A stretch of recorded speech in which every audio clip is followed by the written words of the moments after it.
السلام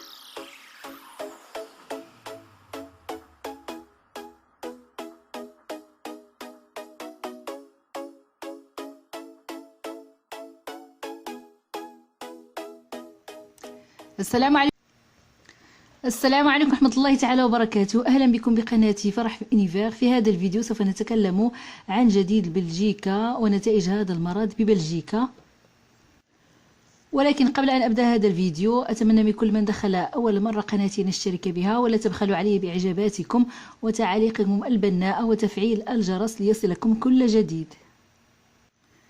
لقد تم اجتماع يوم الجمعة بين سفراء دول الاتحاد الأوروبي ومنطقة شنغن للاتفاق على فتح الحدود الخارجية للدول الأوروبية، يعني les frontières extérieures de l'Union européenne et de la zone Schengen، يعني فتحها مع الدول الأخرى الغير الأوروبية ابتداء من الفاتح يوليوز.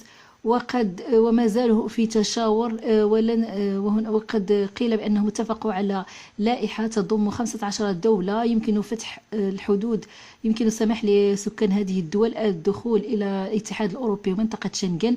هم 15 دولة، ومن بين هذه الدول هناك المغرب، الجزائر، تونس. وقد قيل بأنهم اتفقوا على لائحة تضم 15 دولة خارج أوروبا يمكن السماح لساكنة هذه الدول الدخول إلى دول الاتحاد الأوروبي ومنطقة شنغن. بين هذه الدول دول المغرب العربي، المغرب، تونس والجزائر، وكذلك هناك دولة كندا وأستراليا وغيرها من الدول. وكذلك سوف يسمحون لسكان الصين بالدخول الاتحاد الأوروبي بشرط أن تسمح أيضا الصين لسكان يعني للمسافرين من دول الاتحاد الأوروبي منطقة شنغن بدخول أراضيها. يعني هذا هو الشرط بين الصين وبين دول الاتحاد الأوروبي منطقة شنغن. كذلك سوف ولكن هم لن يسمحوا باستقبال القادمين من الولايات المتحدة الأمريكية، لأن كما نعرف بأن بالولايات المتحدة الأمريكية ما زال عدد العدوى في ارتفاع كبير، وكذلك في البرازيل. هذه الدول التي فيها العدوى كبيرة لن يسمح للأفراد القادمين منها بدخول دول الاتحاد الأوروبي ومنطقة شنغن. مثلا الدول التي وضعت على اللائحة السوداء التي يمنع يعني ساكنتها بدخول الاتحاد الأوروبي أو منطقة شنغن هي مثلا تركيا، روسيا، وكذلك والولايات المتحدة الأمريكية. هذه الدول تصنف كدول ما زالت فيها العدوى مرتفعة بشكل كبير. لذلك يعني هذا ما أعلنت عنه بعض المصادر المقربة من هذا الاجتماع، ولكن اللائحة الرسمية لن تنشر إلا في الأسبوع القادم ابتداء من يوم الاثنين. وكذلك هم يعملون على فتح الحدود ابتداء من فاتح يوليوز، ولكن هناك مصادر تقول بأنهم يمكن تأخيرها شيئا ما إلى ما بعد الأول من شهر يوليوز، هذا حسب الاتفاق الذي سوف يتم. ولكن كل ذلك سوف يكون رسميا وسوف يعلن عنه رسميا الأسبوع القادم ابتداء من يوم الاثنين. هذا ما سنراه في هذا الفيديو. Cela fait plus de 3 mois que les frontières de l'Europe sont fermées. Les 27 devaient s'accorder ce samedi sur une liste de pays où l'on pourrait à nouveau voyager à partir du 1er juillet. Mais les discussions traînent. Aurélie Fogli, qu'est-ce qui coince exactement ? Alors, il s'agit d'établir la liste des pays sûrs vers lesquels les voyageurs venant d'Europe pourront aller et les pays donc, dont les ressortissants pourront venir en Europe. Ce n'est pas simple. L'Union européenne a choisi de se baser sur des critères sanitaires, le taux de contamination, la progression ou le ralentissement de l'épidémie. Et ce n'est pas simple de savoir quel pays entre dans ces critères. C'est important de faire ça de façon minutieuse. La Belgique le sait mieux que personne puisqu'elle a souvent été classée sur liste noire parce qu'elle comptabilisait différemment le nombre de morts. Donc voilà ce qui est discuté en ce moment et ce qui est un peu compliqué. Cela dit, on a quand même déjà une idée sur certains pays qui figureront ou non sur la liste. effectivement, des noms de pays circulent. On parle d'une quinzaine de pays qui seraient sur liste blanche, donc les pays autorisés en quelque sorte.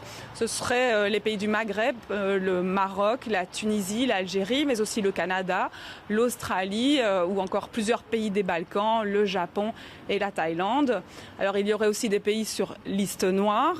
On parle des États-Unis, de la Russie, de la Turquie ou encore d'Israël. On l'a dit, c'est en discussion. Le but, c'était de pouvoir ouvrir les frontières de l'Europe pour le 1er juillet. Ça reste le but à atteindre, mais il pourrait y avoir du retard vu la longueur des discussions. هذا ما أعلنت عنه بعض المصادر المقربة من هذا الاجتماع، ولكن اللائحة الرسمية لن تنشر إلا في الأسبوع القادم ابتداء من يوم الاثنين.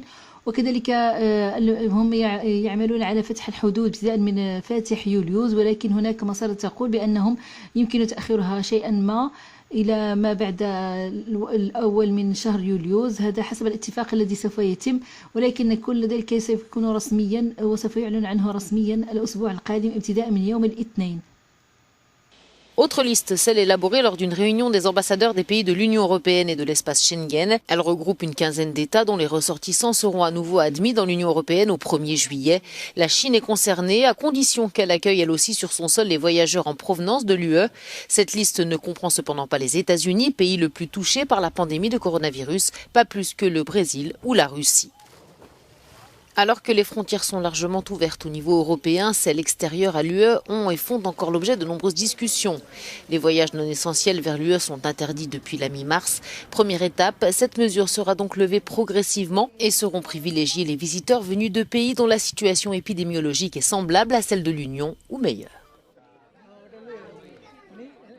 وبالنسبة للدخول الجامعي المقبل في شهر شتنبر، بما أن عدد في المدرجات يكون عدد كبير من الطلبة، فجامعة لييج وجدت يعني حلا لهذه المشكلة حتى تسمح بالدخول يعني الجامعي المقبل.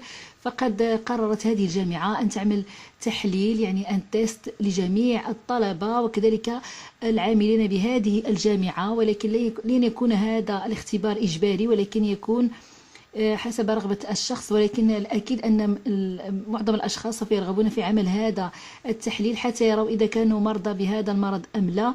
وفي حالة كان مرضى سوف يطلب منهم عمل يعني الحجر يعني البقاء في منازلهم مدة 14 يوما.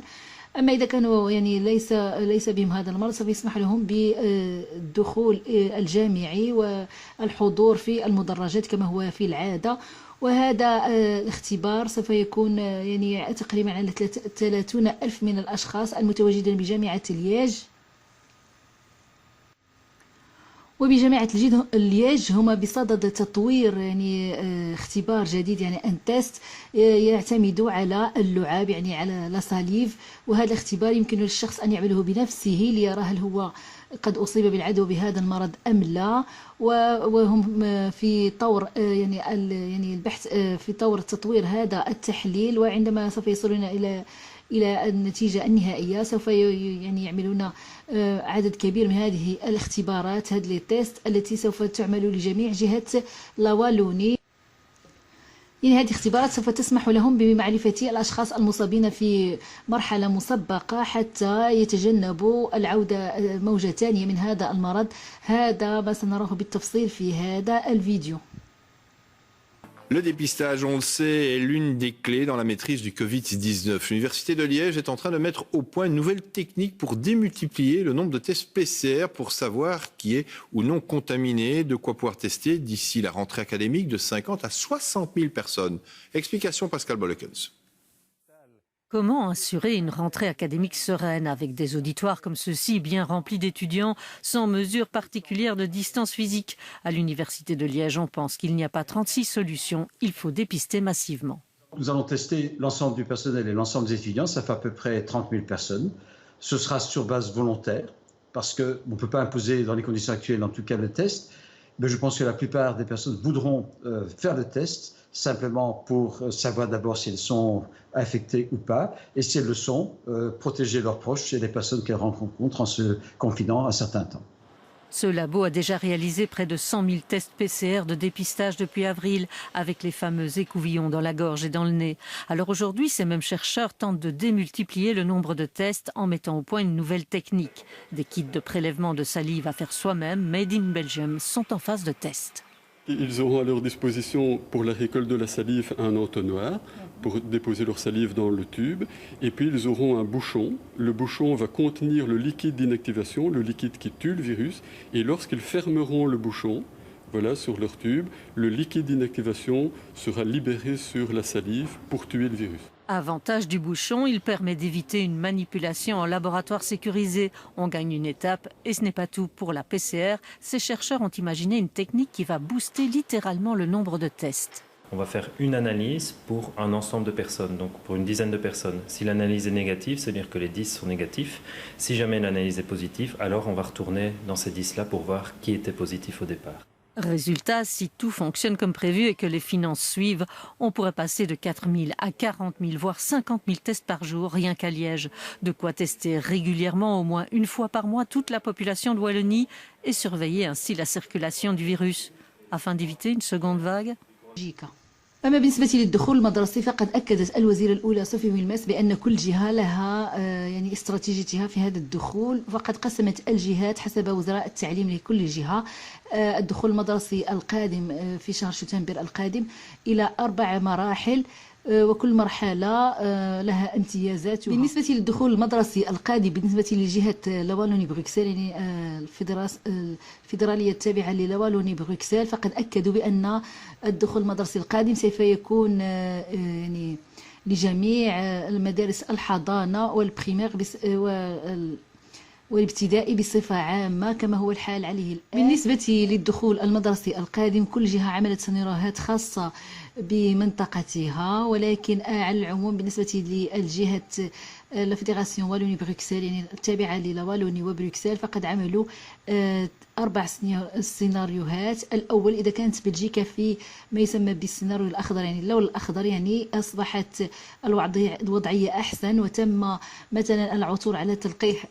يعني السيناريو الأول مثلا إذا دخلت يعني بلجيكا في اللون الأخضر، بالنسبة لجهة لا فيدراسيون والوني بروكسل يعني التابعة لوالوني وبروكسل بالنسبة للتعليم فقد أكدوا بأن بالنسبة للدخول بالنسبة للأقسام الثانوية فإذا كانت ما يسمى السيناريو الأخضر يعني في حالة ما إذا وجد تلقيح في فترة شتنبر يعني أو أصبحت هناك مناعة كبيرة للأشخاص هنا ببلجيكا، فسوف يعود التلاميذ بالنسبة للثانوي يدرسون 5 أيام في الأسبوع. أما إذا بقي الحال على ما هو عليه الآن يعني في انخفاض كبير بالنسبة لهذا المرض هنا ببلجيكا، هذا ما يسمى بالسيناريو الأصفر يعني لو سيناريو جون. فبالنسبة للدخول المدرسي القادم بالنسبة دائما لمنطقة لوالوني بروكسل فهم يؤكدون بأن في هذه المرحلة لن يدرس هؤلاء التلاميذ إلا 4 أيام، ويوم الأربعاء يدرسونه في منازلهم عن بعد. أما إذا ارتفع عدد العدوى أكثر بقليل من الآن يعني أصبح الوضعية أخطر من الآن، فهنا ما يسمى بالسيناريو أورانج يعني السيناريو البرتقالي. في هذه المرحلة سوف يدرس التلاميذ فقط نصف اليوم، يومين في الأسبوع، ويدرسون الباقي في منازلهم عن بعد كما هو الحال كما كان على الحال في الأول. أما في ما إذا دخلت بلجيكا ما يسمى بالسيناريو روج يعني السيناريو الأحمر يعني يكون وضعية هذا المرض أخطر بكثير ما عليه الآن. فهنا بالنسبة للدخول المدرسي بالنسبة للتلاميذ الثانويات فيبقون كما في مرحلة السيناريو أورانج يعني المرحلة البرتقالية، يعني نصف الوقت يدرسونه في المدرسة ونصف الوقت يدرسونه في منازلهم عن بعد، ولكن تكون هناك تدابير أخرى أكثر صرامة لمنع انتشار العدوى أكثر بين التلاميذ. بالنسبة لهذه السيناريوهات يعني مثلا الأخضر الأصفر البرتقالي والأحمر يعني هذه الجهات ترجح أكثر يعني السيناريو الأصفر يعني لو سيناريو جون يعني تبقى الحالة على ما هو عليه الآن ويبقى التلاميذ يدرسون يعني 4 أيام في المدرسة يعني هذا خاص فقط بالمدارس الثانويات. أما بالنسبة كما قلت للحضانات والابتدائي سوف يعودون إلى الدراسة 5 أيام في الأسبوع. أما بالنسبة لتلاميذ الثانوية يعني إذا دخلوا فيما يسمى السيناريو جون يعني تبقى الحالة على ما هو عليه الآن. فبالنسبة للدخول المدرسي المقبل سوف يدرسون 4 أيام في الثانوية ويوم الأربعاء يدرسونه في منازلهم عن بعد. هذا هو السيناريو المحتمل الذي يرجحه العديد بالنسبة للدخول المدرسي القادم.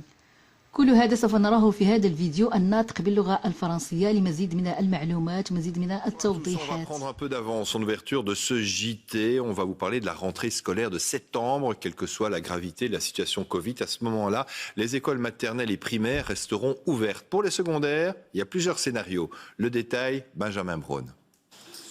4 scénarios sont envisagés. Le premier, très hypothétique, c'est une situation totalement normalisée, avec vaccin ou un traitement disponible, et dès lors un retour à l'école sans condition, situation idéale pour la qualité de l'enseignement. Donc l'enseignement a fait du surplace finalement au niveau du contenu et des connaissances depuis le mois de mars, puisqu'on s'est contenté de faire du téléenseignement avec des remédiations, du dépassement et du drill. Il faut absolument qu'on continue à former nos jeunes, donc y compris des matières nouvelles et en revenir à ce principe de l'obligation scolaire aussi. Deuxième scénario, c'est un statu quo. Niveau de risque faible, un peu comme aujourd'hui, retour 4 jours par semaine, travail à domicile le mercredi, la formule la plus probable. Je pense qu'il est important, peut-être aussi dans cette optique-là, de laisser un jour pour permettre au personnel technique de désinfecter les locaux et de le remettre en état. Et de s'assurer que toutes les procédures relevant de la sécurité puissent être vérifiées et peut-être remises en fonction de manière optimale la demi-journée du mercredi. Troisième possibilité, la situation sanitaire s'aggrave. Dans ce cas, les classes de secondaire seront scindées en 2, les cours prodigués en alternance. Si vous coupez les classes en 2, vous ralentissez, vous diminuez par 2 la vitesse d'enseignement aussi. Et donc se repose la question du téléenseignement et se repose la question de l'équipement en matériel et en logiciel et en plateforme numérique. Enfin, le 4e scénario, le scénario catastrophe, est celui d'un retour à une crise aiguë. Les mesures sanitaires et les gestes barrières seraient alors renforcés. في نهاية الفيديو أتمنى لكم الصحة والعافية وإلى اللقاء في فيديو جديد ولا تبخلوا علي بإعجاباتكم إذا أعجبكم محتوى هذا الفيديو. وإلى اللقاء والسلام عليكم ورحمة الله تعالى وبركاته.